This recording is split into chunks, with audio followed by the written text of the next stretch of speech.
Zoom con el economista Larry Yumi Banda, vocero del Círculo de Economía de Guayaquil, a quien le damos la bienvenida. Muchísimas gracias, economista, por aceptar esta entrevista. Comenzaron los apagones y hay voces, unas más fuertes, unas más débiles, unas en desacuerdo, otras de acuerdo, seguramente. Pero yo sí quisiera entender a título personal y también acá con Javier que conversamos de este tema. ¿Cómo se cuantifica? ¿De qué manera están cuantificando las pérdidas? Hablan de 20 millones por cada noche, hablan por ahí de 10 millones. ¿De qué forma se cuantifica las pérdidas si de noche entendemos que las industrias tienen también sus, ¿cómo se llama? Sus generadores de electricidad? ¿Cómo entender esta situación? Allá escuchar las cámaras. Y usted que conoce el tema económico, ¿nos podría, por favor, explicar, economista Larry Yumibanda? Buenos días, economista. ¿Qué pasó? ¿Qué pasó? 7 de la mañana, 17 minutos. Se quedó el internet de él. 7, 17 minutos. Le hicimos... Puede prender el micrófono. ¿Nos escucha, economista? No sé qué pasa. 7 de la mañana, 18 minutos. 7 de la mañana, 18 minutos. Economista, estamos en vivo y en directo ya con la entrevista. Si pudiera prender su micrófono para O sea, estoy iniciar chateando con él y me dice, o sea, sé que están hablando, pero no los escucho. ¿Qué podrá ser, Eduardo? 7 de la mañana, 18 minutos. Cuando hay este tipo de apagones, algo suele ocurrir por ahí, pero al aire estamos. Al aire estamos. 7, 18 minutos. Mientras tengamos el contacto con el economista Larry Yumibanda, le preguntábamos sobre las pérdidas. Javier, las cámaras han mencionado que se pierde cada noche 20 millones de dólares y por ahí va la pregunta. ¿Cómo cuantifican o en base a qué cuantifican? Ya está, listo. ¿En base a qué cuantifican estas pérdidas que, si bien es cierto, por supuesto, perjudica a las empresas y por ende directo o indirectamente al Estado ecuatoriano? ¿Nos escuchó la pregunta, economista? Y buenos días. La mitad de la pregunta, pero más o menos sé por dónde usted quiere dirigir su comentario. Le repito la pregunta, economista. A ver. Hemos escuchado por parte de los voceros de las distintas cámaras de producción del país que las pérdidas luego del apagón y los que va a continuar, hay pérdidas en la noche por 20 millones de dólares. Quisiera saber si esto es por hora, quisiera saber cómo cuantifica, quisiéramos saber en base a qué se realiza esta cuantificación de pérdidas de noche por los apagones, economista. Bueno, yo he escuchado a los gremios de la producción hablar sobre esa cifra, hablar sobre 360 millones de dólares, que implica comercio, industria, exportaciones. Los cálculos, por lo general, lo hacen por hora y lo hacen en función de los eventos pasados, o sea, de los apagones que se dieron a inicios de año y lo que se dieron a finales del año pasado. Okay. Entonces, igual eso hay que irlo midiendo en el transcurso de la semana, porque de una u otra forma los apagones implican no solamente pérdidas para las empresas, sino también para las familias. También pueden incluir pérdidas y daños, ¿no? Porque igual cuando se va la energía de forma abrupta y regresa de forma abrupta, siempre generan daños en lo que tiene que ver con electrodomésticos. Y también si desarrollan algunas actividades, por ejemplo, no lo pueden hacer porque simplemente no tienen energía, ¿no? Pero igual eso va a afectar, inclusive el mismo Banco Central cambia sus proyecciones de crecimiento económico y va a crecer menos del 1%. Al inicio estaba 1, pero ya va a crecer menos y conforme van pasando los apagones, el crecimiento va a ser cada vez menor. El gobierno, pese a que la inclinación de la balanza comercial del país ha anunciado incluso reducciones del 5% en las planillas, compensaciones a las empresas que utilicen sus generadores de electricidad, una compensación ahí en las planillas eléctricas. ¿Son estas medidas necesarias en materia económica, economista? Sí, son medidas paliativas, algo ayudan, pero el tema es que no se ve un norte de resolver el problema de raíz. Sí, estamos actuando en función de la coyuntura.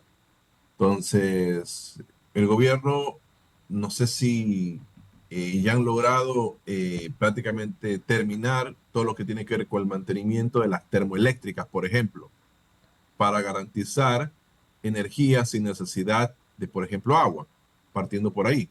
Segundo, si por ejemplo existe un plan para ampliar la matriz energética, construyendo o dándole mantenimiento a las hidroeléctricas, por ejemplo. Entonces, eso todavía el gobierno o no lo ha dicho o simple y llanamente no tienen ese plan. Pero el asunto es ya ir trabajando para ya no tener más apagones. Ya se sabía lo del estiaje. Eso ya se sabía desde inicio de año. Inclusive cuando hablamos en varias oportunidades, se había dicho de que hay que considerar también los estiajes por el mes de septiembre y efectivamente se dio. Entonces, ya un tema prácticamente de planificación. Es un tema de que, por ejemplo, tienen que entregar recursos importantes del presupuesto para resolver el tema de raíz y buscar algún tipo de ingeniería, ¿no? Eso ya lo dejamos a los expertos, para que los envases se queden sin agua, pero tengan agua permanentemente, perdón, tengan agua permanentemente. Entonces, hay que buscar la manera de generar esas condiciones, pero por el momento las medidas son paliativas, algo ayudan, pero se tiene que resolver el problema de raíz, ¿no? Que es el tema de garantizar energía de forma sostenible. Economista, ¿y la planificación es correcta? ¿Cuándo se afecta más? ¿Si hay apagones en el día o en la noche? Como lo han hecho ahora, por O sea, la cuestión es que el mayor impacto de los apagones de la noche lo reciben las empresas, ¿no? Entonces, hay empresas que tienen actividades nocturnas y lastimosamente eso implica que no puedan desarrollar sus actividades de manera normal. Y eso implica también pérdidas y daños. Entonces, pero el tema es que son medidas iniciales. Conforme va avanzando el estiaje, cuidado, los apagones comienzan en el día y ahí sí sería peor, ¿no? Sería peor. Pero el gobierno prácticamente ya ha anunciado de que va a continuar esto, ¿no? Va a continuar esto. Lo que no se sabe es si va a seguir en la noche o, por ejemplo, va a ser en el día. Pero ya avisó, inclusive con su plan de compensación, de diciembre, enero y febrero, va a cubrir con aproximadamente 37 millones de dólares, si no me equivoco, el pago perdón, los recursos para el pago de las planillas para las familias más pobres, ¿no? Los que consuman menos de 180 kilovatios hora al mes. Economista, usted hablaba de algunas medidas paliativas. El gobierno nacional tiene 8 meses, ¿verdad? 8 o 9 meses de gestión. del gobierno. Es cierto que el estiaje se conocía y creo que el gobierno nacional incluso lo anunció en su momento, y si no las autoridades que están inmersas en el tema. Habló sobre, permítame entenderle, habló sobre el tema de las termogás, pero las termoeléctricas yo no creo, no sé si usted sepa que se puedan adquirir de una forma rápida por ahí, porque otras medidas es la compra de las barcazas, que no sé cuándo, ahí viene mi pregunta, ¿hasta qué punto el Ecuador puede sostener económicamente la adquisición o alquiler de barcazas que no cuestan un pelo de chivo, por decir, economista? A ver, cuando yo dije sobre las termoeléctricas, el mantenimiento para tenerlas en su máxima operación. Perfecto. ¿Sí? Eso yo creo que es importante, ¿sí? Ya que contamos con petróleo como materia básica para este tipo de generación. Lo otro, yo no sé si realmente pique el alquiler de barcazas. Lo hacen, me imagino, por la coyuntura, pero son algunos millones de dólares que se destinan para este alquiler y que de otra forma no vamos a tener absolutamente nada como activo para el Estado. Aunque sea, cuando se construyó las hidroeléctricas, usted sabe que esas hidroeléctricas le pertenecen a todos los ecuatorianos. Ahora, con el alquiler, prácticamente estamos, como quien dice, bueno, saliendo del bache para resolver un tema de manera coyuntural. Pero el asunto radica es que los embalses están vacíos. Y eso lo ha dicho el ministro de Energía en una entrevista con el ministro de Energía, ¿no? Que, por eso le dije que habría que entrar en un debate profundo para que esos embalses permanezcan llenos. Ahora, yo no soy experto en el tema de cómo técnicamente se puede hacer esto, pero por el sentido común, ¿no? Si, por ejemplo, se construyó un oleoducto de crudos pesados para transportar el petróleo de la Amazonía a Esmeraldas, por ejemplo, ¿por qué no traer agua de, por ejemplo, del Amazonas para poder llenar, en este caso, los embalses de las hidroeléctricas? Una sugerencia, o si no, comenzar a generar proyectos de energía con agua del mar. Entonces, son algunas iniciativas que, por ejemplo, yo veo que están en el mundo, pero ya es tema de los expertos, ¿no? Unos economistas analizan la situación económica y lo que a nosotros nos preocupa es que el estancamiento continúa, prácticamente no vemos que existan algún tipo de mejoras, y lo que lastimosamente yo siempre trato de ser objetivo con mis respuestas. El estancamiento va a continuar hasta el 2028, inclusive el mismo Banco Central lo dice. Entonces eso que implica que las condiciones económicas actuales van a permanecerse de cara hasta el 2028 según el Banco Central y según el FMI hasta el 2029, ¿no?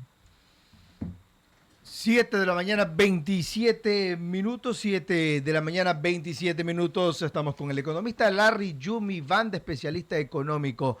Lisette, ¿algo que tenga que acotar? ¿O Javier? Antes de darle... Ya en el plano nacional, economista, ¿cuáles son las cifras que se manejan? El tema de la recaudación del IVA, ¿sirvió o no sirvió para lo que el gobierno dijo que iba a destinar, no solamente para el tema de la inseguridad, sino para el tema también de pago de proveedores? ¿Cuál es la situación real en términos globales, economista? En materia de recaudación tributaria, ha habido un incremento de recaudación.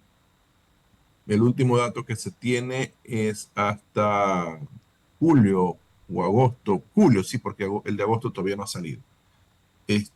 Hasta julio, más o menos 600 millones de dólares de incremento de recaudación este año comparado con el año anterior. De eso, casi el 70% corresponden a las autorretenciones, que significa el cobro del impuesto a la renta, ¿sí?, anticipado que le hacen a las grandes compañías. Eso le ha permitido al gobierno tener flujo. En cuanto al IVA, el incremento es menor, no llega ni a 200 millones de dólares. Sí, no llega ni a 200 millones de dólares, y ya mismo estamos prácticamente culminando este año. Entonces llegará a 400 millones al año, más o menos. El gobierno estimó por recaudación de IVA 1.300. O sea, la meta de recaudación en materia de IVA va a ser menor a la planificada. Pero la mayor fuente de recaudación tributaria se debe, en este caso son a las autorretenciones, que es el pago anticipado del impuesto a la renta que hacen las grandes compañías. Oye, y eso le ha permitido tener flujo de recursos. ¿Y a qué se debe eso, que hay poca recaudación del IVA, por ejemplo? ¿La gente no está consumiendo mucho? Compra menos. La gente está consumiendo cada vez menos, se ve, las empresas están comenzando a quejar, ¿sí? Y vemos que también la gente no tiene recursos. Entonces se cae el consumo, a pesar de que el IVA está ya prácticamente al 15%, pero el consumo está cada vez deteriorándose. Las ventas, por ejemplo, en diferentes sectores están comenzando a ralentizarse, o sea, a disminuir. Y eso implica que, por ejemplo, nuestros empresarios o estén abandonando sus actividades o simple y llanamente paralicen todo tipo de inversión porque están destinando esos recursos para aguantar supuestamente el bache de este tipo de situaciones económicas que está atravesando el país. Pero el tema es que, al final de cuentas, la inversión privada sigue prácticamente paralizada, y eso se evidencia en los resultados macroeconómicos. Sí, como le dije, hay una desaceleración, las empresas no invierten, el sector público prácticamente tampoco le mete plata a la economía, el consumo prácticamente desacelera, y así está la situación. Aunque el gobierno dice que, por ejemplo, tenemos un superávit, por ejemplo, comercial importantísimo de 4.200 millones de dólares en los primeros 7 meses. Pero eso se debe a que en la coyuntura el precio del oro se ha triplicado. Y eso implica un incremento importantísimo de las exportaciones de oro. Eso ha ayudado mucho al superávit. Pero por otro lado, el superávit no es otra cosa que la diferencia entre exportaciones y importaciones. Por otro lado, no se está importando materia prima. ¿Eso qué significa? Que las industrias están prácticamente paralizadas. No se está importando bienes de consumo, que es, por ejemplo, cualquier tipo de producto terminado. ¿Por qué? Porque el comercio prácticamente está paralizado. Y así es que se ve en superávit. Entonces, vemos que la economía necesita ese empuje, pero conceptualmente nosotros abogamos para que el Ecuador sea cada vez más barato y eso lastimosamente no está ocurriendo en el país. Perfecto, 7 de la mañana, 31 minutos. Queremos nuevamente agradecerle por aceptar esta entrevista, economista Larry Yumibanda, y esperamos tenerlo en una próxima ocasión. Que tenga un excelente día, economista Larry Yumibanda. Gracias a ustedes, buenos días y también buenos días a la audiencia. Perfecto, 7:32 minutos.